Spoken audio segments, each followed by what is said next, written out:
आज आपण paper bag कशी तयार करतात ते पाहूया। यासाठी इथे मी हा पेपर घेतला आहे, हँडमेड पेपर आहे हा। ह्याच्यावर असं वेगळ्या प्रकारचं डिझाइन आहे, एम्बोस पद्धतीने केलेलं। तुम्हाला वेगवेगळ्या कलर्स मध्ये हँडमेड पेपर मिळतात। पेपरच्या मागच्या बाजूला मी इथे एक टेन्सिल बनवून घेतलेला आहे। त्याचं मेजरमेंट मी आधी समजवते। इथून वरून 1 इंच घेऊन मी ही लाईन बनवलेली आहे पूर्ण। त्यानंतर इथे अर्धा इंचाची एक लाईन बनवलेली आहे, ती अशा प्रकारे आखलेली आहे। त्यानंतर विड्थ 8 इंच इथून इथपर्यंत, तसेच हाईट इथून इथपर्यंत मी 10 इंच ठेवली आहे। त्यानंतर इथे विड्थ 3 इंचाची घेतलेली आहे, त्याच्या पुढे 8 इंच विड्थ आणि तसंच हाईट 10 इंच। त्यानंतर इथे पुढे 3 इंच।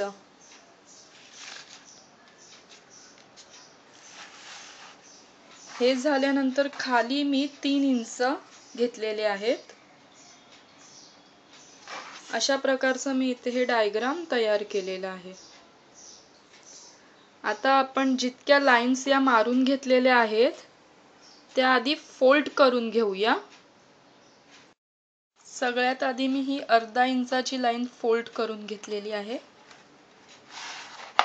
आता आपण ही लाईन फोल्ड करून घेऊया। फोल्ड करून इथे देखील मी घेतलं आहे।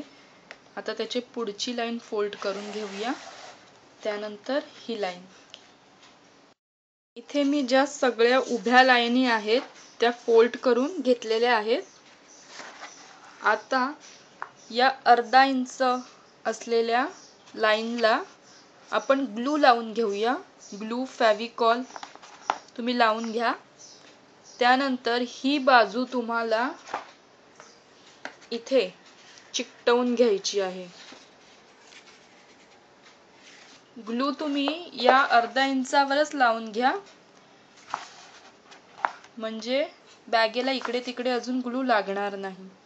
मी हे करून घेते। मी इथे ग्लू लावून घेतलेला आहे, आता चिकटवून घेते। इकडे मी हे चिकटवून घेतलेलं आहे। आपल्याला एक अशा प्रकारे बॉक्स मिळालेला आहे।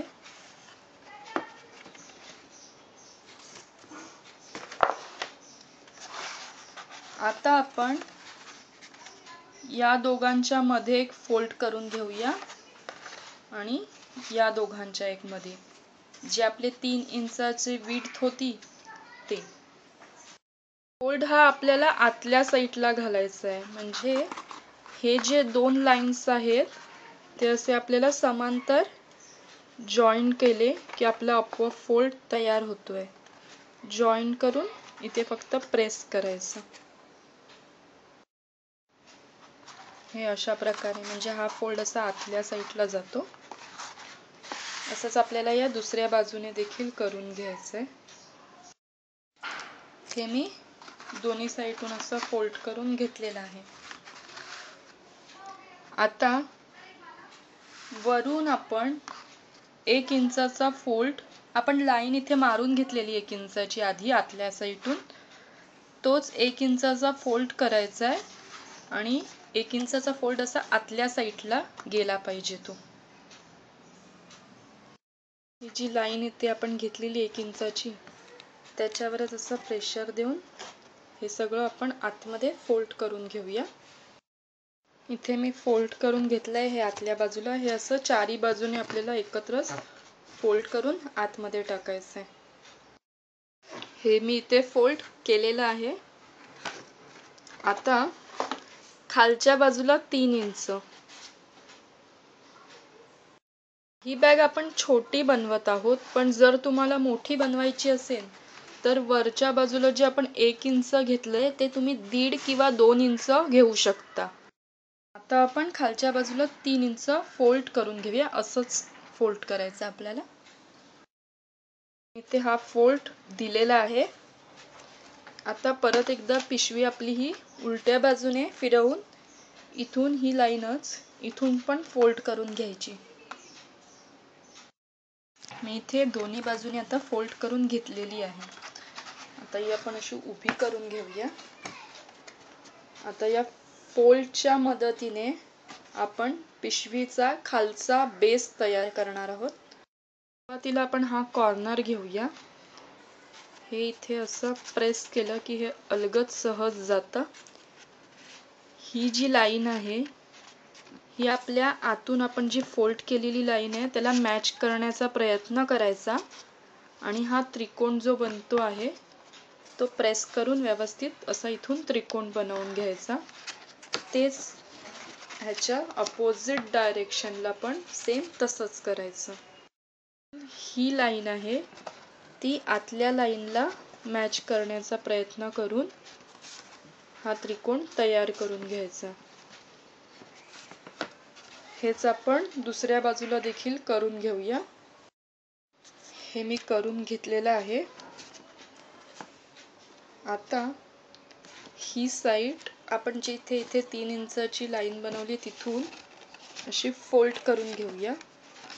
इथे आपल्याला ग्लू लावून घ्यायचा आहे या त्रिकोणावर आणि या त्रिकोणावर, म्हणजे हे इथे असं चिकटून जाईल.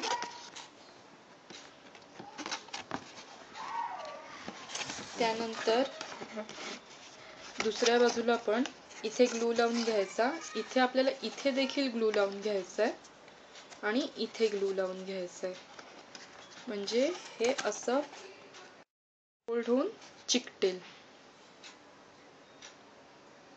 हे आपण चिकटवून घेऊया. मी इथे व्यवस्थित लावून घेतलंय. आता नीट चिटकवून घेते. इथे चिकटवून घेतलेलं आहे मी. हे व्यवस्थित चिकटण्यासाठी आपण आतमध्ये काहीतरी जड वस्तू ठेवून द्यायची, म्हणजे घट्ट चिटकेल. तसेच आपण आतल्या साईडला म्हणजे बेसला एक कार्डबोर्ड कापून चिटकवून घ्यायचा, म्हणजे आपला बेस हा मजबूत होईल. बेससाठी हा पीस असा कट करून घेतला आहे. उलट्या बाजूला ग्लू लावून आपण खाली बेसला हे चिकटवून घेऊया. मी ग्लू लावून घेतलाय. आता बॅगेच्या एकदम आतल्या बाजूला ही पट्टी आपण टाकून घेऊया आणि वरून एखादी जड वस्तू ठेवूया. हे अशा प्रकारे लावून घेतलेलं आहे. आता आपण एक जड वस्तू ठेवली की 1 तासासाठी आपण हे सुकायला देऊया. ते आपले चिकटलेलं आहे. आता दुसऱ्या बाजूला म्हणजे वरच्या साईडला आपण आधी ह्याचा अर्धा पार्ट करून एक मेजरमेंट काढायचं आणि नंतर 2 होल्स करून घ्यायचे. पंचिंग मशीनने तुम्ही करून घेऊ शकतात. आणि त्यानंतर याला आपण स्ट्रिंग म्हणजे आपला जो हँडल धागा असतो पकडायचा तो जॉईन करून घेऊ शकता. आपली पेपर बॅग तयार आहे.